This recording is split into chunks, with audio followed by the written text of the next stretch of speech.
Equi potential surface करना था ना अपने को।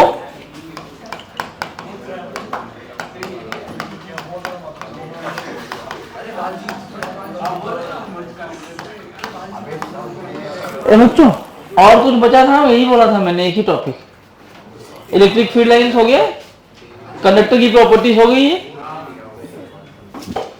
तो इक्वी पोटेंशियल सरफेस, आवाज नहीं।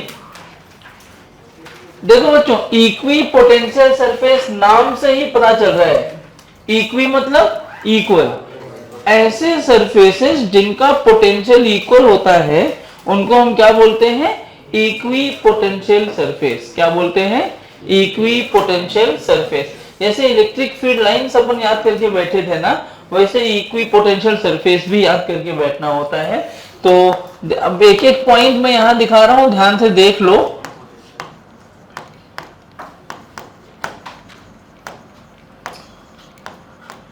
which have equal potential are called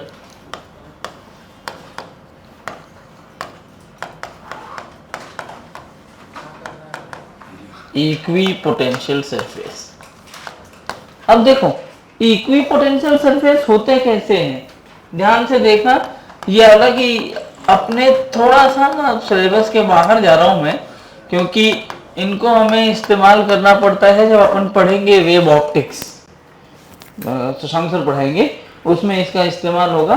बस यहाँ जो मैंने इक्विपोटेंशियल सरफेस का नाम दिया है, उस जगह पर नाम आ जाता है वेव फ्रंट। वेव फ्रंट एक जगह कई टीचर्स पढ़ा देते हैं, जैसे मैं तो पढ़ाता हूँ कभी कभी। इंटरफेरेंस ऑफ वेव पढ़ा होगा वेव मोशन में, उसमें भी वेव फ्रंट पढ़ाया जाता है। जब कंस्ट्रक्टिव और डिस्ट्रक्टिव इंटरफेरेंस पढ़ाते हैं, जहाँ पे फेज डिफरेंस 2n पाई और पाथ डिफरेंस n लैम्डा लिखते हो ना, उस जगह पर ही वेव फ्रंट का काम आता है। यही इक्विपोटेंशियल सरफेस वहां पर भी काम कर जाता है। कैसा होता है, कैसा दिखता है ये इक्विपोटेंशियल सरफेस, किस तरह का होगा और कब होगा वो समझना है। इक्विपोटेंशियल का मतलब क्या है? ऐसे सरफेसेस जिनका पोटेंशियल कैसा हो? इक्वल हो। अब ये इक्वल पोटेंशियल के सरफेसेस होते कैसे हैं?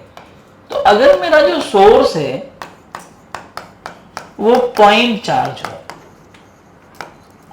कौन हो सोर्स? पॉइंट चार्ज, मतलब ये मेरा पॉइंट चार्ज है। मैं बोलूं इसके लिए इक्विपोटेंशियल सरफेस डिजाइन करो। क्या करो? इक्विपोटेंशियल सरफेस डिजाइन करो। तो ऐसा सरफेस जिसका पोटेंशियल कैसा हो? इक्वल। सोचो मुझे क्या वो पॉइंट्स ढूंढने पड़ेंगे जिसका पोटेंशियल एक ही हो? मतलब इसको हम ऐसे ही बोल सकते हैं, locus of points having same potential is called equipotential surface. क्या बोल सकते थे? Locus of points having same potential is called equipotential. तो इधर देखो ये है, अगर मुझे निकालना है तो मान लो ये वाला डिस्टेंस r डिस्टेंस पे एक पॉइंट ये है, तो क्या इधर से अगर ये r है तो सारे r डिस्टेंस पे जो पॉइंट निकालूंगा मैं, ऐसे ऊपर भी और नीचे भी 3D में इमेजिन करो तो ये पॉइंट यहाँ है, इधर r पर, इधर r पर, इधर इधर हर जगह r पर, और इधर भी r पर, पीछे भी r पर।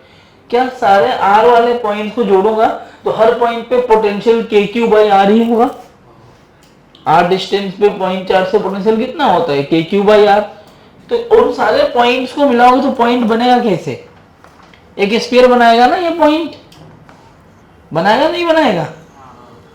ये स्फीयर बना दिया तो स्फीयर के हर पॉइंट का रेडियस बराबर होता है ना, तो इसके हर पॉइंट का रेडियस बराबर है, मतलब ये कैसा है? Equipotential surface. मतलब यहां से यहां जाओ, यहां जाओ, यहां जाओ, इस सरफेस के किसी भी पॉइंट पर जाओगे वर्क डन 0 होगा। क्यों? क्योंकि Q इंटू डेल्टा भी होता है वर्क डन। और अगर A पॉइंट यहां लिया, B पॉइंट यहां लिया, तो A से B जाओगे तो VB माइनस VA 0 हो जाएगा, because VA and VB both are equal. जरूरी नहीं है ये r डिस्टेंस पे है, ये एक दूसरे डिस्टेंस पे अलग इक्विपोटेंशियल सरफेस बन सकता है। ये भी एक इक्विपोटेंशियल सरफेस ही है। एक और मैं यहां ले सकता हूं, तो जितने भी मन करे उतना इक्विपोटेंशियल सरफेस ले सकता हूं। There is a misconception now, ये पॉइंट A है, ये B है और ये C है।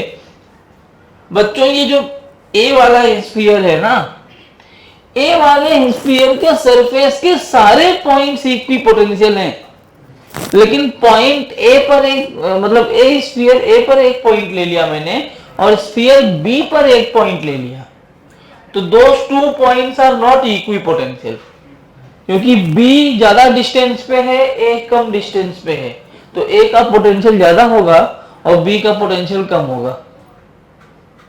हाँ बोलिए ना। हाँ भाई,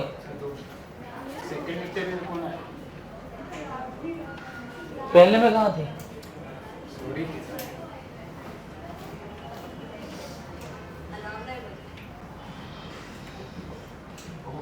मेरा भी कल अलार्म नहीं बजेगा, रुको तुम लोग। तो ए और बी तो अलग अलग पॉइंट्स हैं, तो अलग अलग हो जाएंगे। अब दूसरा है, अगर मेरा सोर्स मेरा जो सोर्स है वो पॉइंट चार्ज हो ही ना, लाइन चार्ज हो। लाइन चार्ज का क्या मतलब है? ऐसे लैम्डा कूलम पर मीटर वाला। तो सोचो जरा, ये वाले पॉइंट्स लोगे, ऐसे ऐसे चार्ज है अपने पास, तो क्या ये ऐसे नहीं बनेगा? कैसा बना ये? This is spherical equipotential. अभी कोई लिखना मत, ऊपर मुझे चेंज करना पड़ेगा, मैं थोड़ा अच्छा डेफिनेशन लिखूंगा यहाँ पे, ठीक है। तो और ये कैसा रहा? सिलिंड्रिकल। अब वो लिख लेना, सिलिंड्रिकल क्या है? Equipotential surface.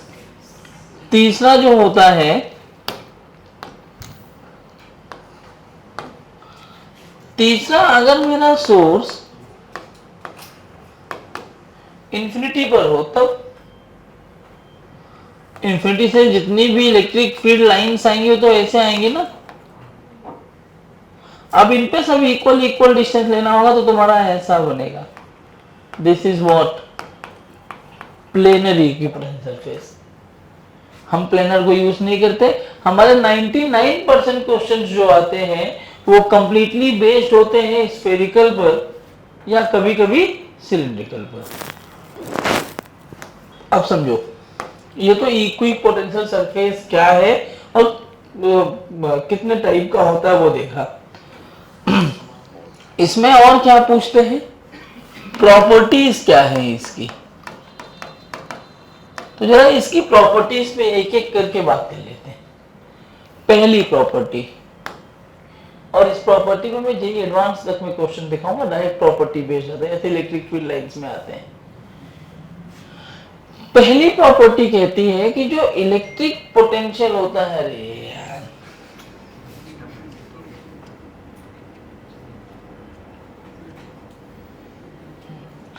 ये प्रॉपर्टी कहती है कि जैसे मान लो ये एक पॉइंट है, जो अभी बताया वही चीज है, यहां पे इस स्फीयर का रेडियस r है, तो क्या इसका सारा पॉइंट जो है सरफेस पे होगा are they equipotential in nature? बोलो यस। सो गया मैं सब बहुत मारूंगा, मैं भगा दूंगा गाली देके, सीधा बैठ एकदम, किसी की मुंडी नीचे हुई भगा दूंगा क्लास से। क्या ये इक्वी पोटेंशियल सरफेस है? हाँ। तो यहां एक पॉइंट ए ले लिया मैंने, जहां एक चार्ज स्मॉल क्यू रखा है, इसको ए पॉइंट से बी पॉइंट पर लेके जाना है। वर्क डन क्या होगा? Q into VB minus VA, या वर्क डन कितना आएगा? क्यों जीरो आएगा वर्क डन? हाँ, क्योंकि VB और VA दोनों कैसे हैं? इक्वी पोटेंशियल है, करेक्ट। अच्छा, ये इक्वी पोटेंशियल सरफेस है, यहां पहले ये लिख देता हूं मैं कि work done in carrying a charge from one point two another on equipotential surface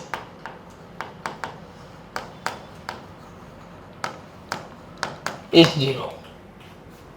एक पॉइंट हो गया। सेकेंड पॉइंट देखो, इसी डायग्राम में बना दे रहा हूं मैं। अगर इलेक्ट्रिक फील्ड लाइन बनाऊं तो क्या इलेक्ट्रिक फील्ड लाइन ऐसे पास होगी? हाँ या ना?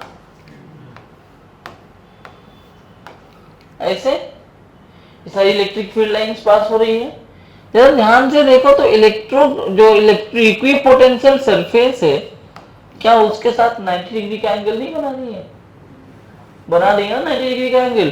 तो आप ये बोल सकते हो electric field passes perpendicular to the equipotential surface।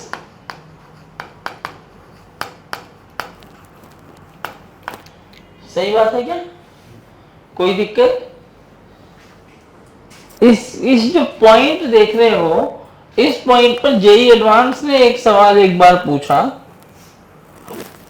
शायद मैंने लास्ट टाइम करवाया था, यहीं से याद आया था कि वो मैंने कंडक्टर इक्विपोटेंशियल पढ़ाया नहीं है, शायद इसी क्वेश्चन से निकल के आया था, लेकिन मैं एक बार दोबारा करवा दे रहा हूं कि एक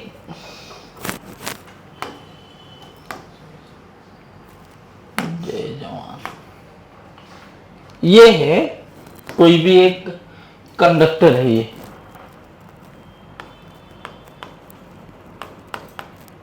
कौन है? कंडक्टर।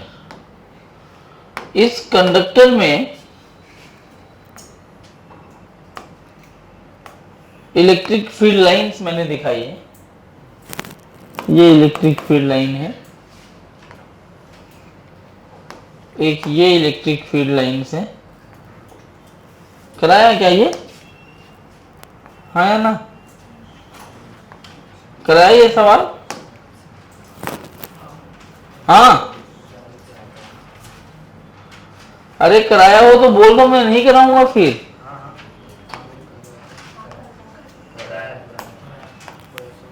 ऐसे निकल जा रही है ए बी सी डी, ये 4 इलेक्ट्रिक फील्ड लाइंस हैं।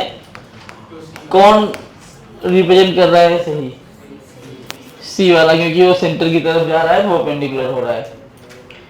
तो यही तो यार, यहीं से मुझे आ रहा था कि इक्विपोटेंशियल आप लोगों को मैंने पढ़ाया नहीं है। समझ में आ रहा है? कोई दिक्कत?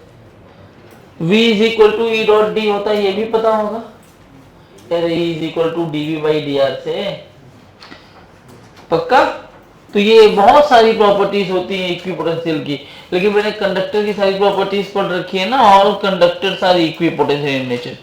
तो जो कंडक्टर की प्रॉपर्टीज है वो इसकी भी हो जाएंगी। छाप लीजिए तो। अच्छा, यहाँ मुझे चेंज करना था ना,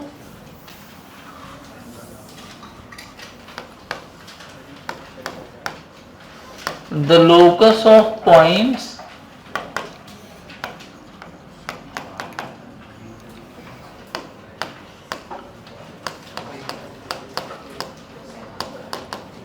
having same potential is equipotential surface. इसको नोट कर लो, मुझे 5 मिनट लगेगा, मैं आता हूं। The figure shows line of, बस क्वेश्चन नंबर 12 कह रहा है the figure shows line of constant potential in region which the electric field is present, the value of the potential are written in the figure of the points A, B and C, the magnitude of two electric field is greatest at the point। Magnitude कहाँ ज्यादा होगा? E is equal to minus dV by dr होता है। अब dV का मतलब change in potential होता है ना, आपको बताना है A, B और C उन सब में से कहां पर ज्यादा होगा इलेक्ट्रिक फील्ड ना। तो dV by dr का मतलब क्या है? R ज्यादा होगा तो इलेक्ट्रिक फील्ड कम हो जाएगा। जहां difference between two potential line सबसे कम होगी, वहां पर इलेक्ट्रिक फील्ड सबसे ज्यादा होनी चाहिए। तो कौन सा पॉइंट है वो? देखें, ए और ए पॉइंट के जहां पर है उनके बीच में स्पेसिंग कितनी है 4x का, सी पॉइंट में 3x का, बी पॉइंट में x का, तो x वाला ही होगा पॉइंट बी। ठीक है ना, समझा? डायरेक्ट ऐसे सवाल आएंगे। 13 नंबर क्वेश्चन है, the electric field in the region given by, electric field आपको दे रखा है, क्या दिया है 4axy root z i cap 2ax square z root z j cap plus ax square y by root z k cap. यार बहुत बातें मत करो चौधरी फिर। Where A is a positive constant, the equation of an equipotential surface will be form of the form। अच्छा, अब चार option दिए, फिर दो तरीके होते हैं। एक तो ये होता है कि मैं डायरेक्टली निकाल दूं, डायरेक्टली मतलब मैं ये लिखूं कि जो ऑप्शंस दिए हैं E is equal to minus d v by d r होता है, ई डी आर को मैं डीवी लिखूं और वहां से सॉल्व कर लूं। दूसरा तरीका क्या है, अभी हमने इसके पहले एक प्रॉपर्टी पढ़ी है, कहां, electric field passes perpendicular to equipotential surface. तो मतलब अगर ये इलेक्ट्रिक फील्ड है तो ये जिस इक्विपोटेंशियल सरफेस से ये इलेक्ट्रिक फील्ड पास हो रहा होगा वो इसके साथ 90 का एंगल बनाएगा, और अगर 90 का एंगल बनाएगा तो क्या मैं ये बोल सकता हूं कि E dot B has to be 0? वो जो सरफेस है वो क्या बनाना चाहिए 90 डिग्री का एंगल। सही बोला क्या? सोच के बोलो, सही बोला है? पोटेंशियल कैसी क्वांटिटी है? तो डॉट कैसे कर रहे हो, वेक्टर भी कैसे लिख रहे हो? मारूंगा डंडा में। डॉट नहीं क्रॉस आएगा,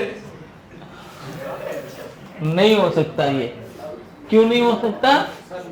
क्योंकि v जो है वो कैसी क्वांटिटी है, स्केल है, और तुम्हें कैसी मिल रही थी, वेक्टर। अब कैसे निकालूं? तो अब निकालने के लिए ये जो इक्वेशन दिया है ना, वो इक्वेशन देखो, z is equal to constant upon x cube by y square, पहला इक्वेशन है ना।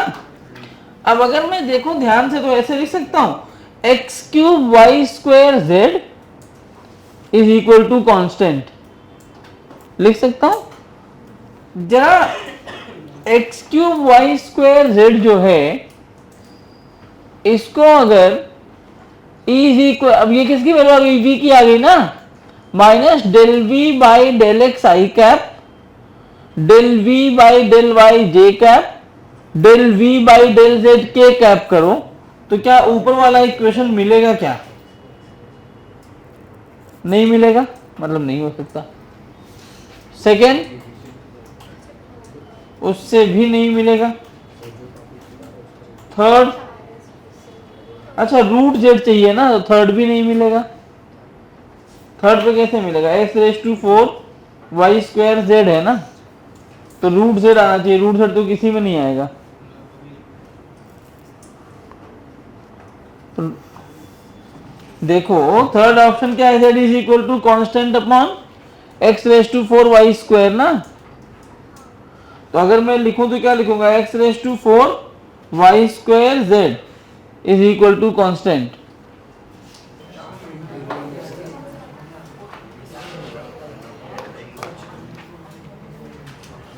एक हमारे यहाँ कहावत है, कहो तो बोल दूं लेकिन बोलने का मन नहीं कर रहा है, वही प्रेरित है। नहीं, लातों के भूत बातों से नहीं मानते। बोल रहा हूं कि क्वेश्चन सॉल्व करो। कहाँ कर रहा है ओरल? आइंस्टाइन तो ही है।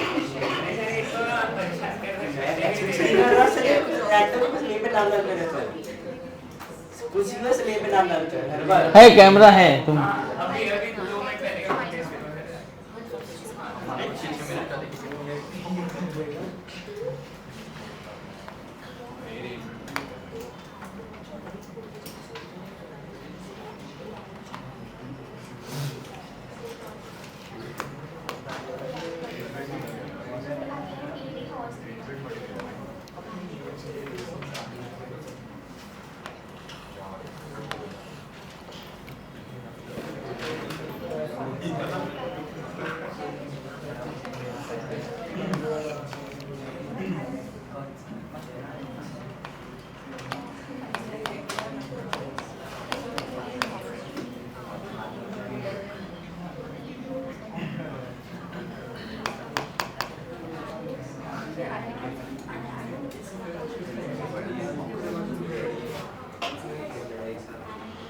अच्छा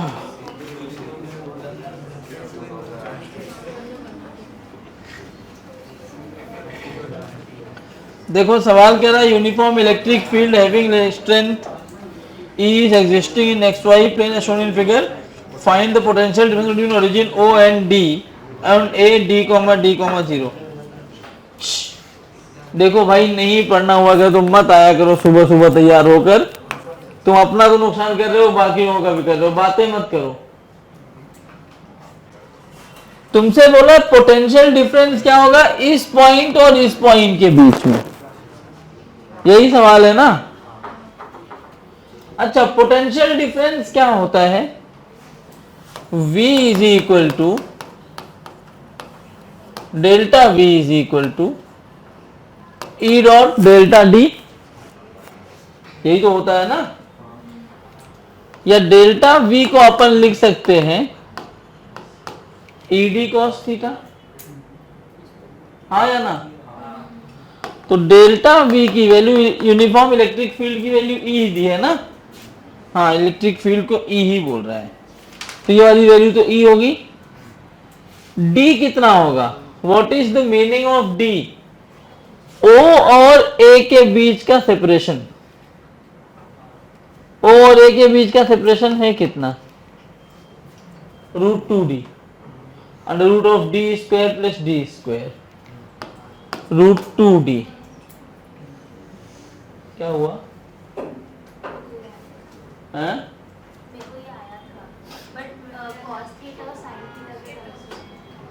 हाँ तो उसके टर्म में आएगा, तो तूने ऐसे लिखा होगा ना, तूने यहाँ ऐसे लिख दिया ना। अब ये इलेक्ट्रिक फील्ड जो है वो थीटा एंगल पे दिखा रहा है, तो तूने ऐसा लिखा होगा E cos theta I cap plus E sine theta J cap, correct. Dot D को लिखा होगा तूने D cos नहीं D I cap plus D J cap, ये भी सही है, दोनों एक ही बात है, दोनों के लिखने का तरीका ऐसा, मेरा बाद में आता कॉस और साइन। तो अब इसको सॉल्व करेंगे तो ये ED बाहर आ गया होगा, cos theta I cap plus sine theta J cap, नहीं आई तो हट जाएगा ना, है कोई ऑप्शन? तो इस तरह के सवाल कर लोगे ना, अरे बोलो नहीं बस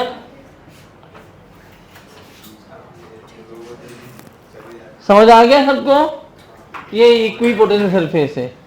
अब अगला पॉइंट है, छोटे छोटे पॉइंट है, इलेक्ट्रिक प्रेशर, हेडिंग बनाइए इलेक्ट्रिक प्रेशर। हाँ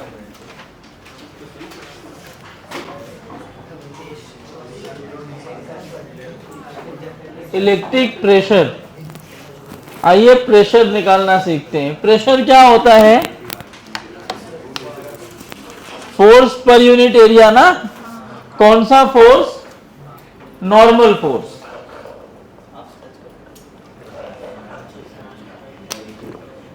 यार थोड़ा सा ना प्लीज पढ़ लो, प्रेशर क्या होता है, normal force per unit area, क्या होता है, normal force per unit area.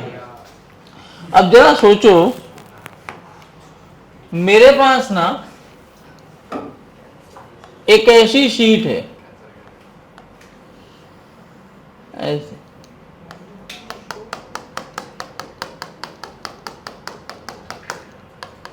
और इस शीट में क्या है, ऐसे चार्ज भरा पड़ा है। क्या भरा पड़ा है? चार्ज। इसके ऊपर प्रेशर आ क्यों रहा होगा, पहले ये समझते हैं। सोचो अगर ये पूरा एक कंडक्टर है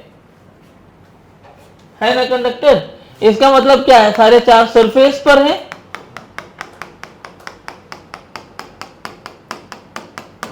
और चूंकि हमने पढ़ा है चार्ज तो यूनिफॉर्म हो गई है। अगर कंडक्टर यूनिफॉर्म है, चार्ज भी यूनिफॉर्म होंगे। अगर मैं एक छोटा सा पार्ट इतना लेता हूं,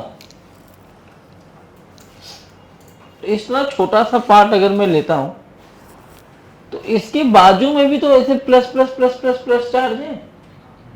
हमने जो पढ़ा है वो क्या पढ़ा, like charges repel each other, unlike charges attract each other, वो तो हमने पढ़ रखा है।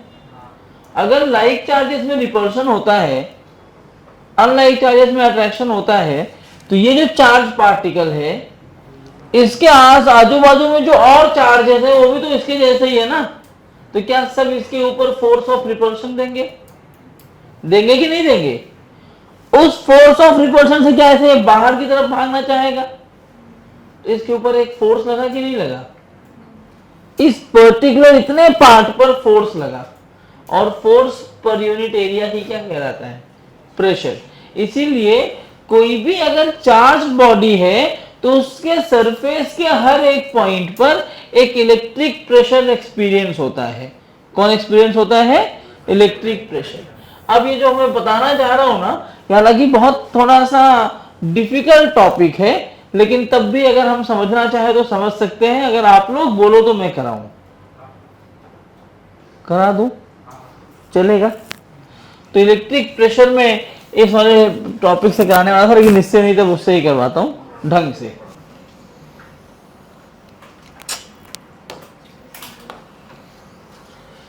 अरे यार, चलो, ये इसके हर एक पॉइंट पर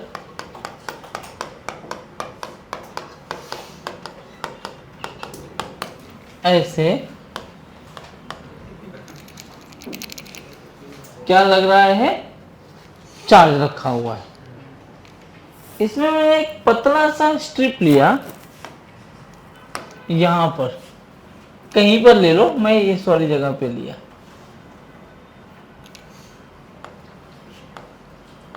इतना छोटा सा पार्ट मैंने इसका कट कर लिया। मान लो ए बी वाला पार्ट है। कौन सा पार्ट मैंने कट किया? A B. मुझे प्रेशर लिखने के लिए क्या चाहिए होगा? जहां पे इलेक्ट्रिक प्रेशर लिख रहे हो, प्रेशर लिखने के लिए क्या चाहिए होगा? फोर्स। क्या चाहिए होगा? फोर्स। और फोर्स आ गया तो पर यूनिट एरिया कर दो ना यार। इतना छोटा सा पार्ट लिया, मान लो इस छोटे से पार्ट का जो एरिया है वो ए है। जो पार्ट मैं कट कर रहा हूं उसका एरिया कितना है? ए। हो सकता है? अब ये दो पार्ट में बढ़ जाएगा। दो पार्ट कौन कौन सा? ये ऐसे पूरा जो था जो ना, अरे यार, ये जो पूरा था, इस पूरे में से ए बी वाला पार्ट काटा है ना मैंने।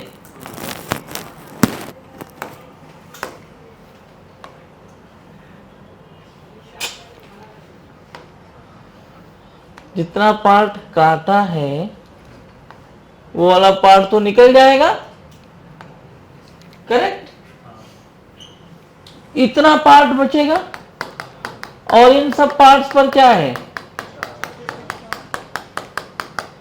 सबसे इंपॉर्टेंट पॉइंट यही है। ये वाला पॉइंट समझ लोगे तो आधे पौने घंटे में टॉपिक खत्म हो जाएगा, क्योंकि सेल्फ एनर्जी वगैरह में कुछ है ही नहीं, मेन टॉपिक यही है।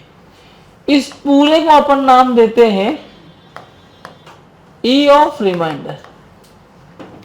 मतलब ये सब जो इलेक्ट्रिक फील्ड प्रोड्यूस करेंगे, ये सारे इलेक्ट्रिक फील्ड प्रोड्यूस करेंगे इलेक्ट्रिक फील्ड ऑफ रिमाइंडर, ठीक है।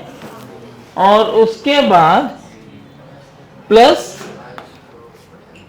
ये छोटा सा part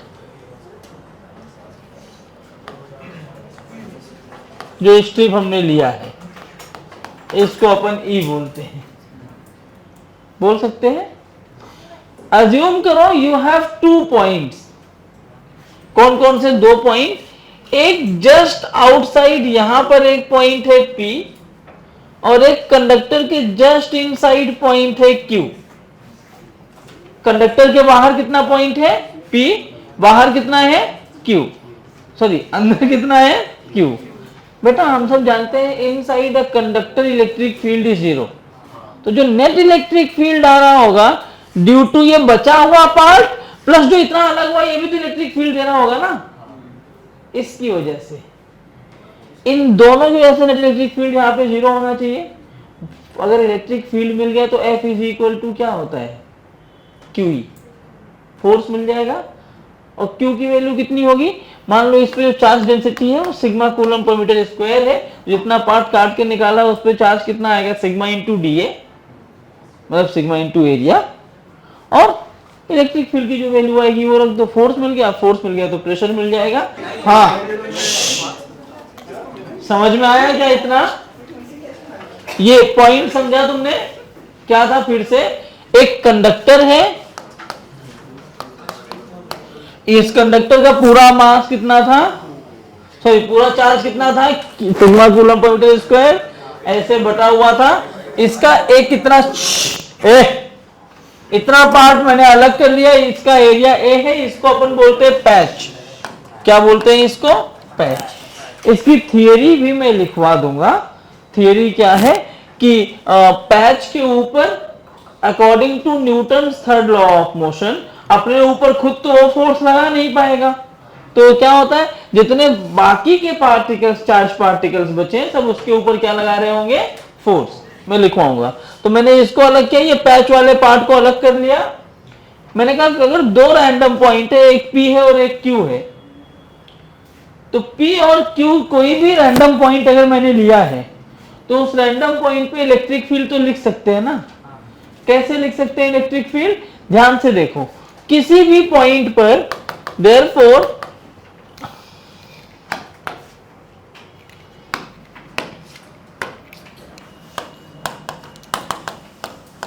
electric field at any point E vector क्या लिखा जाएगा? E vector would be equal to electric field due to patch plus electric field due to बचा हुआ थिंग। सही बात है? तो अगर मैं पॉइंट P पर देखूं तो पॉइंट P पर नेट इलेक्ट्रिक फील्ड होगा कितना?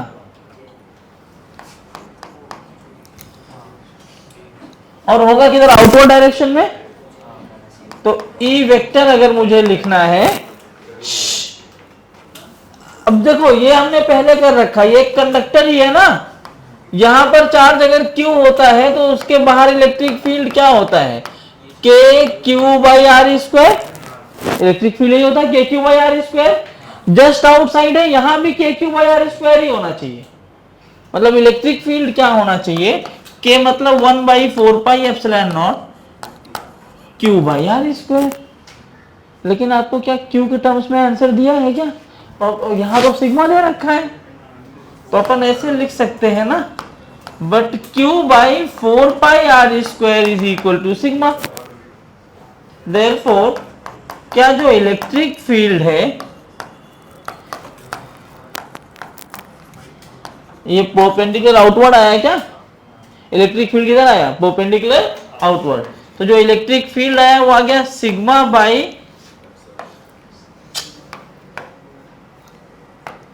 Epsilon not in perpendicular outward direction. देखो हम पहुंच रहे हैं, इलेक्ट्रिक फील्ड मिल गया है। Q इंटू इलेक्ट्रिक फील्ड क्या होता है? फोर्स। इसको मैकेनिकल फोर्स बेसिकली बोलते हैं। कि पैच पर लगने वाला फोर्स है। एक ये चौधरी तुझे भी जाना, तुझे पानी भर ले, पूछा मत कर, पूछेगा जैसे बिना पूछे निकल गई, मैं देख भी नहीं पाया।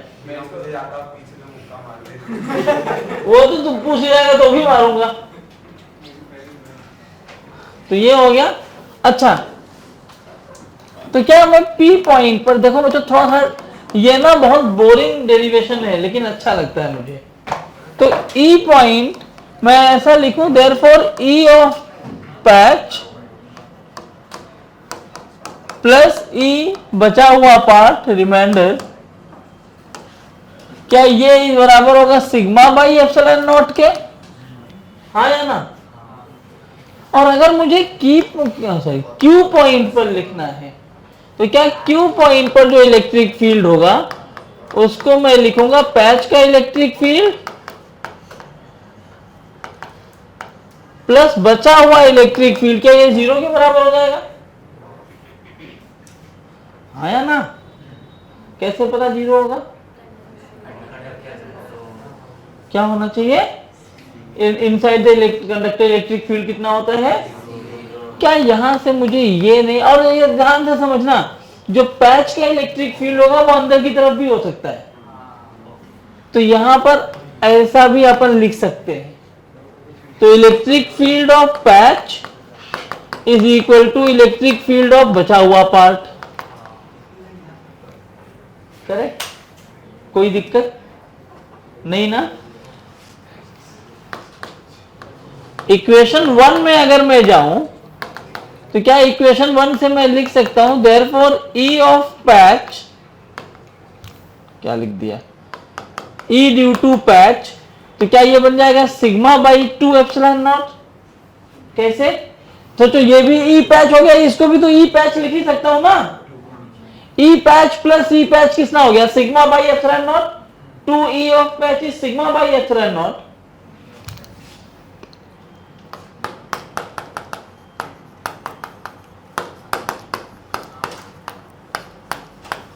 ठीक है ना?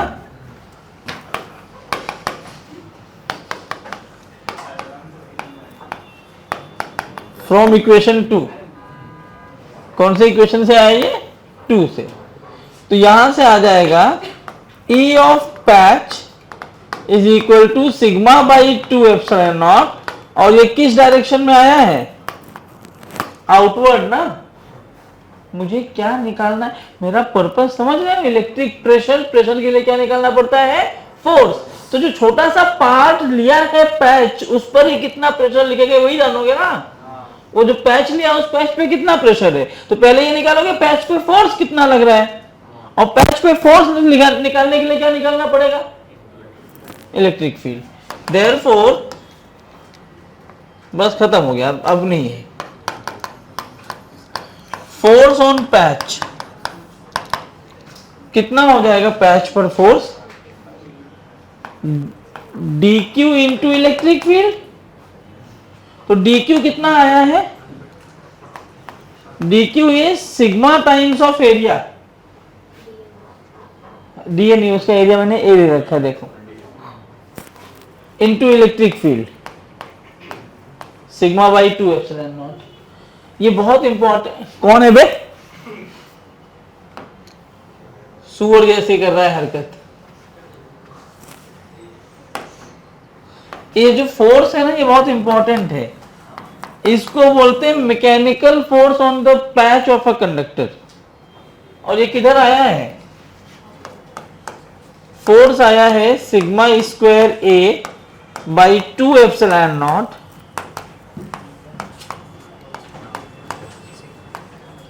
Outward normal. इतना ही तो फोर्स आया ना। अगर ये फोर्स आ गया अपना, देयरफॉर प्रेशर क्या होता है? Outward normal force upon area. तो आउटवर्ड नॉर्मल फोर्स आया कितना? Sigma square A by 2 epsilon naught, और एरिया जिसने पार्ट पे लगा।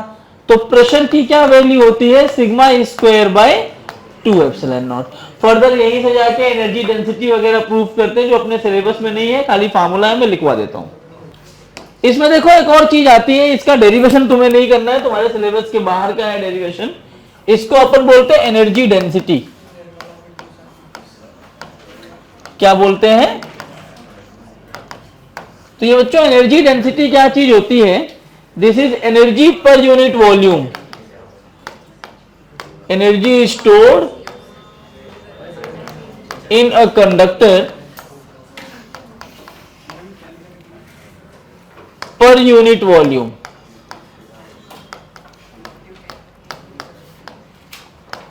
और ये होता है half epsilon naught E square. JEE advance ने एक बार पूछा था dimension of half epsilon naught E square, वो डायमेंशन अब लोगों ने क्या किया, आएगा एप्सिलॉन नॉट का डायमेंशन लिखा, इलेक्ट्रिक फील्ड का डायमेंशन लिखा, उसको स्क्वायर कर रहे हैं, मल्टीप्लाई कर रहे हैं, और एक अच्छा बच्चा क्या बोला, कह रहे तो एनर्जी डेंसिटी है। एनर्जी का डायमेंशन क्या होता है? ml2t-2 डेंसिटी, और वॉल्यूम का L3 ऊपर क्या ml-1t-2 आंसर। समझा? तो याद रखो एनर्जी डेंसिटी के लिए क्या फॉर्मूला है? Half epsilon naught E square. फटाफट से एक आध क्वेश्चन इसके ऊपर करते हैं कि क्वेश्चन का लेवल कैसा होता है, फिर आगे बढ़ जाते हैं। देखो मैं तुम्हें फिर बता रहा हूँ कि मेरे नोट्स में ना मैं जानबूझ के तुम्हें इतनी चीजें दे रहा हूँ, इतनी चीजें दे रहा हूँ कि तुम्हारा कुछ छूटे ना, सब कुछ रहे तुम्हारे नोट्स में। देखो बहुत सिंपल सवाल है, कह रहा है एनर्जी बताइए एक क्यूब कितना स्टोर करेगा। तो एनर्जी, अब यहां पे मैं ऐसे इस सवाल में लिख सकता हूं कि we know that energy per unit volume is equal to half epsilon naught E square. और थिन नॉन कंडक्टिंग शीट के लिए इलेक्ट्रिक फील्ड कितना होता है किसी भी पॉइंट पे? Sigma by 2 epsilon not. ये हमने इलेक्ट्रिक फील्ड में पढ़ा है। तो U बाई dV, और यहाँ पे dV कितना हो जाएगा? पर यूनिट वॉल्यूम का मतलब क्यूब है, तो A cube half epsilon naught, और ये वैल्यू होती है सिग्मा बाई 2 एप्सिलॉन नॉट का स्क्वायर। यहां लिख सकते हो because electric field due to sheet, ये हमने लिखा हुआ infinite sheet, sigma by 2 epsilon naught. कहां लिखा था ये? जहां पे electric field on the axis of disc लिखे हो ना, sigma by 2 epsilon naught 1 minus cos theta, वहीं पे ये भी लिखा है। तो देख ले यू आ गया हाफ, ये कुछ होगा क्या? सिग्मा स्क्वायर 4, मतलब ये 4 और 2 8 बन जाएगा। मैं एक साथ लिख दूं क्या? सिग्मा स्क्वायर, ये एप्सिलॉन नॉट यहां कैंसिल हो गया, by 8 epsilon naught A cube. देखिए एनर्जी, कुछ करने की जरूरत है क्या? पक्का नहीं ना? अब हम एक लास्ट टॉपिक इसका जो है, ऐसे बहुत सारे अन्य सवाल आएंगे, कर लेना। प्रेशर डायरेक्ट पूछेगा, कैलकुलेट इलेक्ट्रिक प्रेशर, मॉड्यूल किया होगा तो सवाल है उसके अंदर, एक दो सवाल दिए हैं, और इस पे भी दिया होगा एनर्जी डेंसिटी पे। हालांकि एनर्जी डेंसिटी का यहाँ इतना इस्तेमाल नहीं करते, एनर्जी डेंसिटी का मैक्सिमम इस्तेमाल किया जाएगा जब आप कैपेसिटर पढ़ोगे, ग्रेविटेशन की ठीक बात करंट पढ़ोगे, उसके बाद कैपेसिटर। अब समझो, और कैपेसिटर में ग्रेविटेशन 3 लेक्चर में खत्म करने वाला हूं, बहुत ज्यादा ले लो 4 लेक्चर, तो एकदम वेल मेंटेन होके आना कल से। थोड़ा सा पहला पार्ट जो ग्रेविटेशन का होगा वो इलेक्ट्रो का कॉपी पेस्ट है, तो मैं थोड़ा फास्ट ट्रैक पोर्शन लेके चलूंगा उसको। अब देखो सेल्फ एनर्जी नाम का एक पॉइंट है। सेल्फ एनर्जी का मतलब समझते हो? नहीं समझते? खुद की एनर्जी। खुद की एनर्जी का क्या मतलब है? मान लो ये एक कंडक्टर लिया मैंने, तो ये कंडक्टर पे ऐसे सारा चार्ज जो भी दोगे वो चार्ज कहां चला जाएगा? जो भी चार्ज दिया वो चार्ज कहां चला गया? सरफेस पे। तो भाई जब सरफेस पे चार्ज है तो इस सरफेस की वजह से अंदर इलेक्ट्रिक फील्ड 0 है। अंदर कोई इलेक्ट्रिक फील्ड है क्या?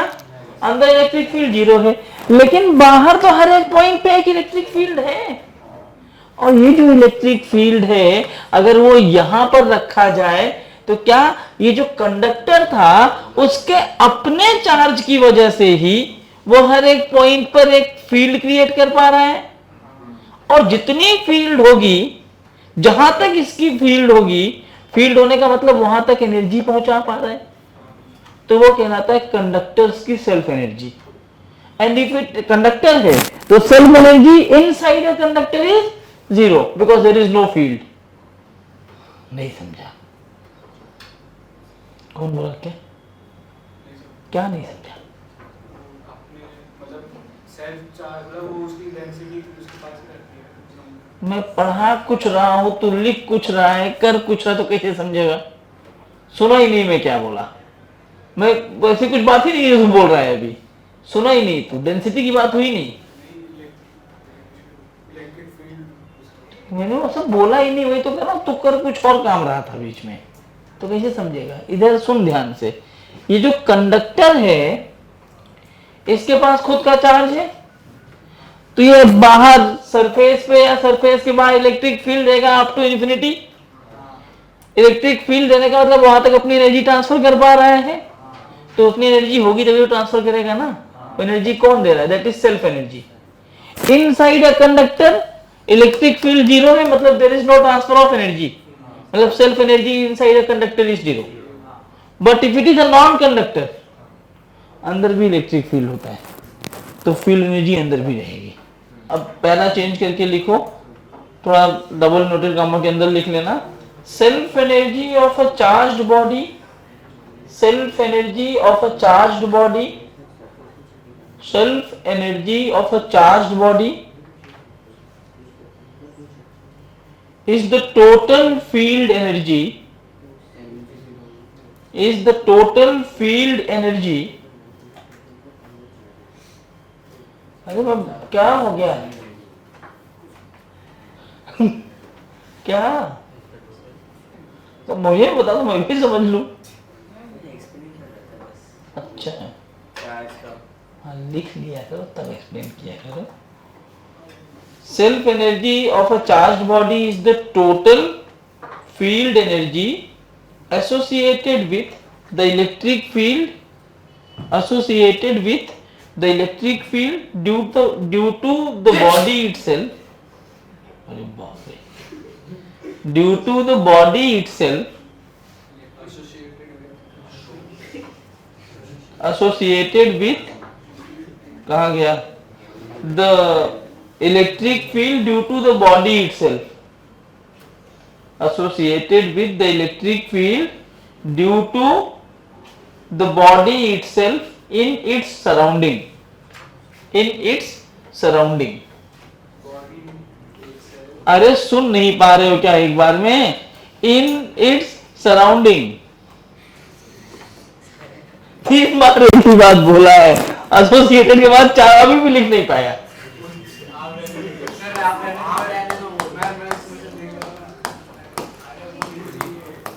अब ठीक है, इसके पहले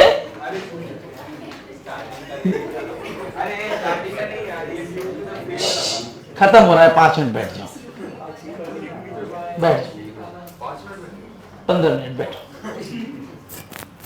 तो अभी यही तो मैंने आपको बताया। क्या बताया कि ये जो हमारा ऐसे ये देख रहे हो, क्या है ये? कंडक्टर। ये जो कंडक्टर देख रहे हो बच्चों, इस कंडक्टर की वजह से क्या है? अब वही तो बता था मैंने, ये क्या करेगा? ये जो फील्ड है, ये फील्ड अपनी खुद की भी तो कुछ एनर्जी रखेगा ना, किसी न किसी पॉइंट पर।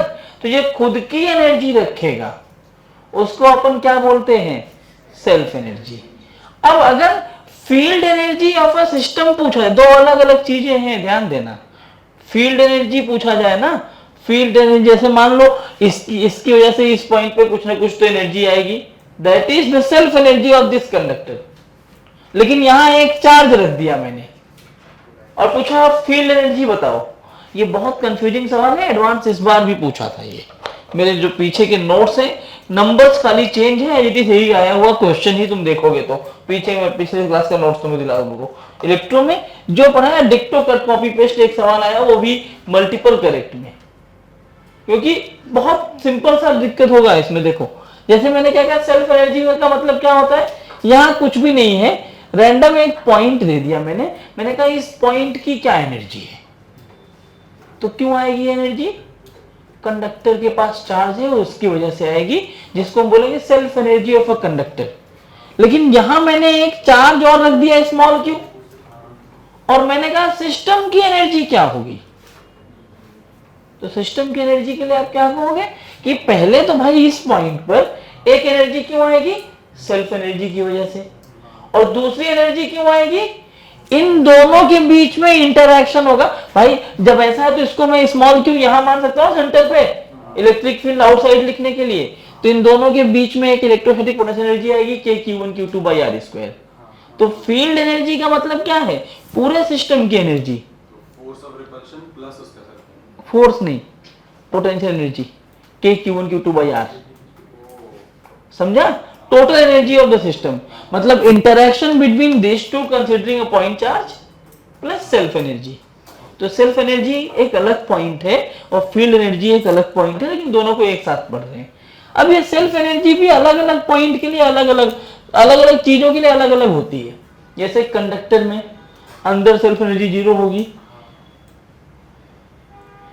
क्यों सुनना चाह रहे हो गाली, मैं इतना पढ़ा रहा हूं, तुम बीच बीच में गड़बड़ा जा रहे हो यार। तो कंडक्टर के लिए अलग होगा और नॉन कंडक्टर के लिए अलग होगा। तो ये क्या है, इसके अंदर भी सब टॉपिक है self energy of a conductor. अब मैं जितनी बार मूड बना रहा हूं कि मैं पढ़ाऊं, उतनी बार तुम कुछ ना कुछ ऐसा कर दे रहे हो कि मुझे डिस्टर्ब होना पड़ रहा है। इसमें हंसी आ गई तुम्हें, पेज फोल्ड हो गया तो हद होती है उस चीज की। मैं किसी दिन क्लास में करके दूंगा, यूट्यूब के सामने बता रहा हूँ, गाली दूंगा बहुत तगड़ी वाली, पूरे हाथ पर तोड़ के घर भेज दूंगा, अगर आगना आई जगह वहीं खाना बैठ के। दिमाग खराब कर ले, तमीज नाम की चीज नहीं क्या है बिल्कुल भी।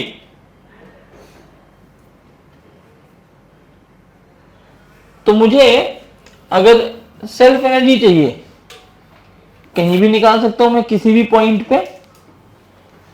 मान लो इस पॉइंट पे चाहिए सेल्फ एनर्जी, क्या चाहिए, सेल्फ एनर्जी। तो हम यहां ऐसा बोल सकते हैं कि वी नो दैट, अभी जो पढ़ा वहीं से निकालेंगे, energy density of a conductor is equal to क्या होता है, half epsilon naught. Self energy निकालनी है इसकी, तो सेल्फ एनर्जी क्या होगी, इसका रेडियस मान लो r है, तो U/v, v मतलब ये कितना दिया है, मुझे ये चाहिए, क्या चाहिए, मुझे चाहिए u की वैल्यू, तो मुझे वॉल्यूम से करना पड़ेगा मल्टीप्लाई। वॉल्यूम क्या होगा इसका, 4/3πr³। इलेक्ट्रिक फील्ड कितना होगा, जिस पॉइंट पे निकाल रहे होगे गॉस थ्योरम बना करके उस पॉइंट पे इलेक्ट्रिक फील्ड लिखना पड़ेगा। मान लो इस पर जो चार्ज है वो चार्ज मैंने Q दे दिया है, इस पॉइंट पे निकाल रहा हूं तो ये बनेगा KQ/r²।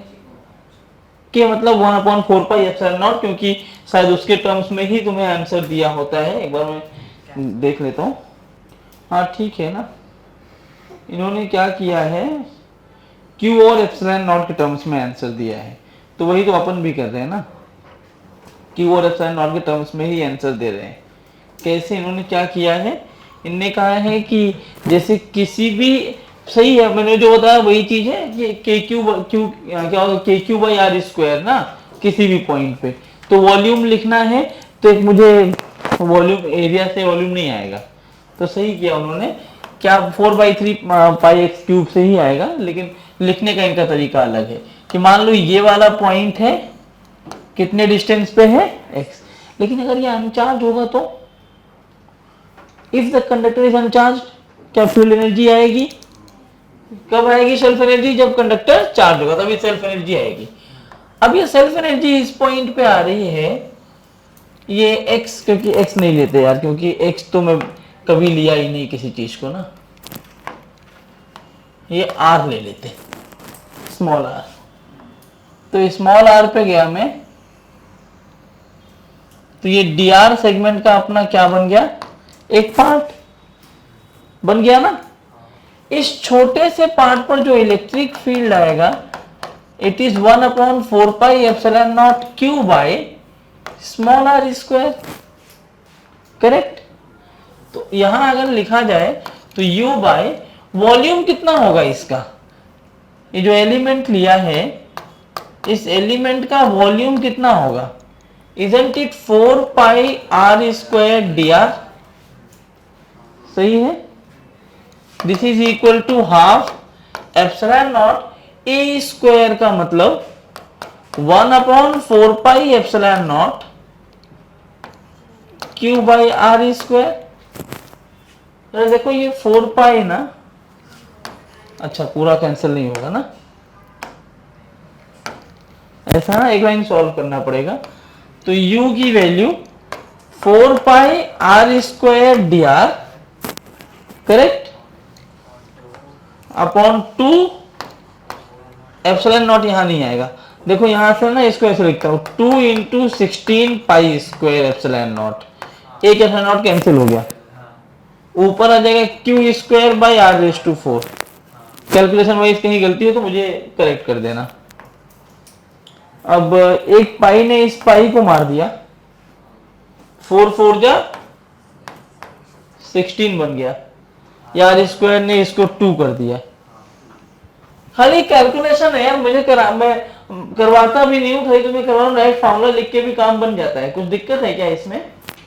क्या लिखेंगे, क्यू की वैल्यू बताओ, क्यू स्क्वायर जो कांस्टेंट है उसको बाहर निकाल लेते हैं, बाई 4 2 जा 8 पाई एप्सिलॉन नॉट, करेक्ट। अंदर क्या आ जाएगा,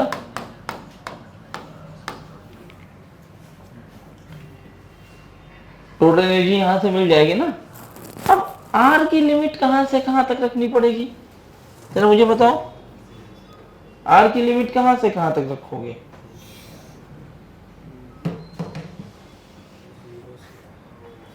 जीरो से रख सकते थे, इसलिए नहीं रखेंगे क्योंकि सेल्फ एनर्जी तो यहां से, जहां से इलेक्ट्रिक फील्ड चालू होगी वहीं से आएगी ना, इसके अंदर तो इलेक्ट्रिक फील्ड जीरो ही है। तो मैंने यही तो बताया था इस पिछले पेज पे कि यहां से चालू होगा और कहां तक जाएगी, जहां तक एनर्जी जीरो ना हो जाए, यहां पर इलेक्ट्रिक फील्ड जीरो ना हो जाए, और जीरो किस पॉइंट पे होगा, इंफिनिटी। तो मेरी लिमिट कहां से कहां तक आएगी, कैपिटल आर से, सॉल्व कर लो, आ गया आंसर। ये याद रखना, फार्मूला तुम्हारे काम आएगा। तो ये बन जाएगा u is equal to Q square by 8 F pi epsilon naught R. अब ना कुछ लोग ऐसे याद रखते हैं, कुछ लोग ऐसे याद रखते हैं कि 1/4 पाई एप्सिलॉन नॉट लिखोगे तो ये k बन जाएगा के क्यू स्क्वायर बाई 2r। और मुझे लगता है ये याद रखना ज्यादा आसान है, के Q square by 2r। This is what self energy of a conductor. System की सेल्फ एनर्जी, सिस्टम की सेल्फ एनर्जी में क्या होगा, हाँ, इलेक्ट्रिक पोटेंशियल एनर्जी ऐड होगी। छापिए जल्दी जल्दी, नॉन कंडक्टर और कर लेते हैं, फिर वो एक दो सवाल करना, खत्म। तो आओ, तो सब लिख चुके हैं, तो मैं क्यों मैं ना कर दूं।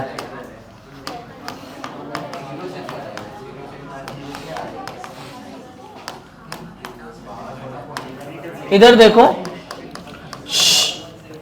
नॉन कंडक्टिंग बॉडी के लिए एक बात बताओ, ये मेरा एक कंडक्टर है,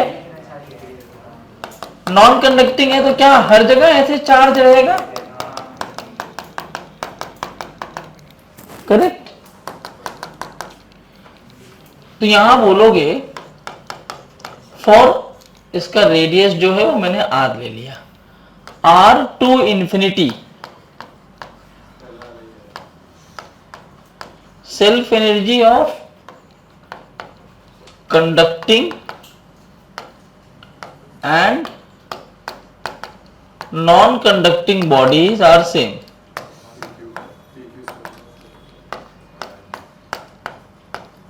और वाया कितना था, k बाय 2r, सही है ना, 2r स्क्वायर नहीं था, 2r था ये। But in case of conductor अब 0 to r में ले कहां से रहा हूं, तुम्हें समझ में आना चाहिए सेंटर से। In case of conductor self energy inside the conductor is 0 because electric field is 0, correct? But in case of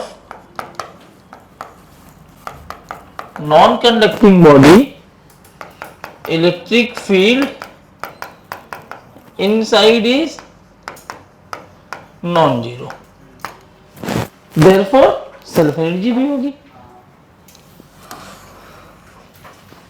therefore there will be self energy inside the non conducting body। समझ में आया? तो अब मुझे वही निकालना है कि नॉन कंडक्टिंग बॉडी के अंदर कितना क्या है, क्या निकालना है अपने को, सेल्फ एनर्जी है। तो यहां मान लो ऐसे मैंने कहा ये आर पे गया, मैं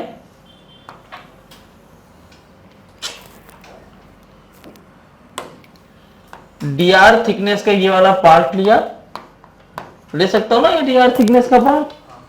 अगर मैं आर पे जाके ये dr थिकनेस का पार्ट ले रहा हूं तो ये जो dr थिकनेस का पार्ट है इसमें u बाय या क्या लगेगा वॉल्यूम, ये क्या लिखा जाएगा कि इस छोटे से पार्ट, अब इसके अंदर कितना इलेक्ट्रिक एनर्जी है वही तो लिखना पड़ेगा ना।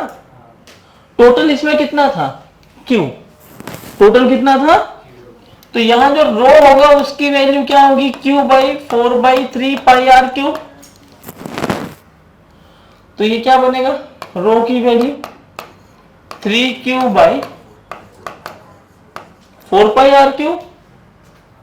तो K, अब मैं क्या लिख रहा हूं, अच्छा K कहां से आया, half epsilon not E square,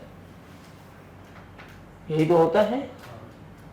और अंदर जो इस पॉइंट पे इलेक्ट्रिक फील्ड होगा, इस पॉइंट पे इलेक्ट्रिक फील्ड अगर आपको याद होगा तो ये होता है रो आर बाई 3 एप्सिलॉन नॉट, याद है।